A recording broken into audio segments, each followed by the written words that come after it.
Hello అండి, welcome back to the channel fascinating flavours. ఈరోజు నేను సింపుల్ అండ్ హెల్తీ ఐటెం చూపిస్తున్నాను. రెసిపీ కర్రీ అన్నమాట. బీట్రూట్ అండ్ స్ప్రౌట్స్తో చేసుకుందాము.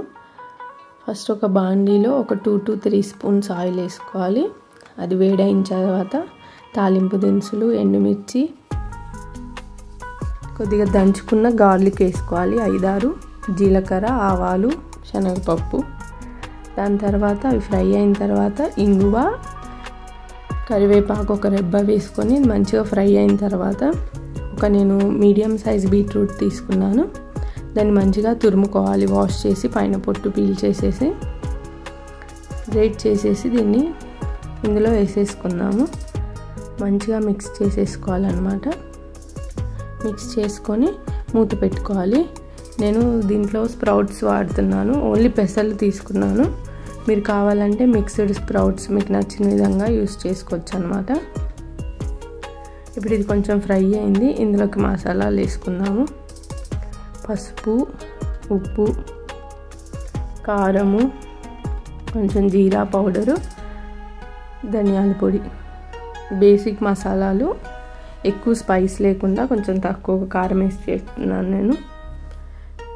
మసాలాలు వేసుకొని మంచిగా తిప్పుకోవాలన్నమాట.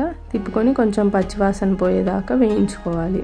మళ్ళీ ఒక మూత పెట్టి ఒక 5 minutes మళ్ళీ వేయించుకుందాము. ఇవి వేగిన తర్వాత నేను స్ప్రౌట్స్ ఒక 1/2 cup అంతా తీసుకుంటున్నాను.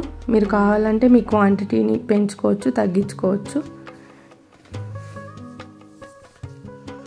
స్ప్రౌట్స్ వేసేసి మంచిగా తిప్పుకొని మూత పెట్టుకుందాము. ఒక 5 to 6 minutes, ఎక్కువసేపు అవసరం లేదు. మీరు కావాలంటే బాయిల్ చేసుకున్న స్ప్రౌట్స్ కూడా వేసుకోవచ్చు. నేను బాయిల్ చేయట్లేదు, డైరెక్ట్గానే వేసేసాను. ఇప్పుడు ఒకసారి మూత తిప్పేసుకుందాము. ఇది అయిపోయిందండి కర్రీ. నెక్స్ట్ లాస్ట్లో దించే ముందు ఇందులోకి కొంచెం కొబ్బరి తురుము వేస్తున్నాను. ఒక 2 to 3 స్పూన్స్ కొబ్బరి తురుము వేసేసి మిక్స్ చేసేసి దించేసేయాలన్నమాట.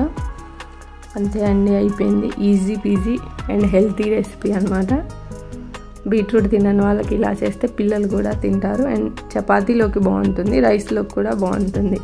Thanks for watching.